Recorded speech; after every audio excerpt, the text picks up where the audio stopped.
time now for our international press view here. We called it In the Papers, and the man who's in the papers, right up to his elbows, is James Creedon. James, now, we've had this incredibly sad and shocking story in Germany, which I imagine is making big headlines this morning. Yes, all of the German papers that we looked at this morning, that's obviously the headline. So let's have a look at some of those headlines.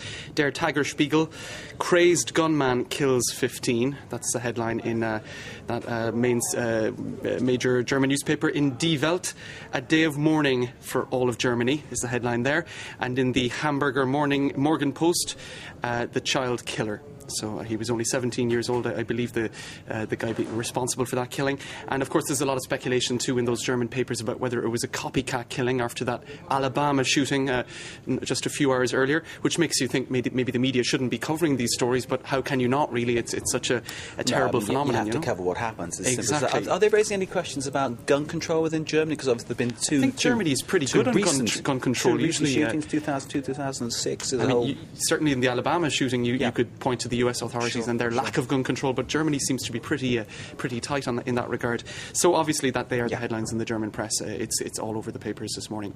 Now, moving to France, there is a trial which is making headlines here in Le Figaro and in Libération. Le Figaro on page number 2. The Colonna trial, isn't it? Exactly, the Colonna trial. Now, to explain to our viewers who wouldn't be familiar with this, it's the story of a Corsican nationalist who is suspected of having assassinated the governor of the island of Corsica. The guy who works as a shepherd, doesn't he? He was in hiding for something like 10 years in the scrubland of Corsica before being arrested a few years ago.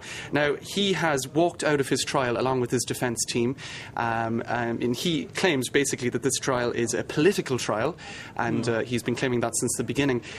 He points to the fact that, amongst other reasons, that Nicolas Sarkozy twice referred to him as the assassin.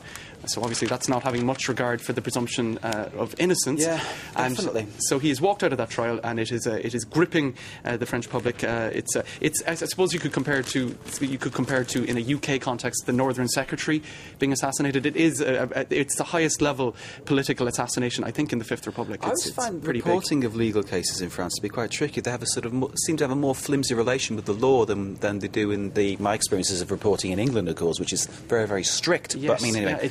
Definitely you see the differences in the legal systems coming up in these sort of stories. Let's not dissect that. It might be boring for the viewers. Carry on. The Moscow Times has a story about Georgia having pulled out of the Eurovision Song Contest. This is more politics entering into the Eurovision Song Contest, as it has been creeping in over the last number of years. The chorus of their song apparently referred to Vladimir Putin. Russia wasn't too happy. Will I read out some of the chorus for you? Please do. We don't want to put in, 2 words, put in. Okay, so, they were trying to sneak in the word Putin, possibly. And it goes downhill from there, really, because negative move, it's killing the groove. I'm going to try to shoot in. So there was a little bit of rhyming going on there. Some disco tonight, boogie with you. So I think it should have been eliminated anyway because the lyrics were so bad. Yeah. But there you go. Now, before we go, in the French papers are all talking about that crushing defeat of Lyon to Barcelona. Here we both have it. Well. There you go. It's a cracking game, though, wasn't it? 5-2 defeat. It was a very good game. And Thierry Henry, of course, scoring 2 of those goals and rubbing salt in the wounds for that French team. He played a blinder completely. Absolutely. But obviously France's hopes in the Champions League biting the dust there. There you go. So French player scoring 2 goals in the first half an hour, rubbing salt in the wounds for the French side. Amazing there stuff. You go. OK, James, thank you for that. That was the International Press Review. James Creedon, the man in the know. And now you are too. Keep watching France 24.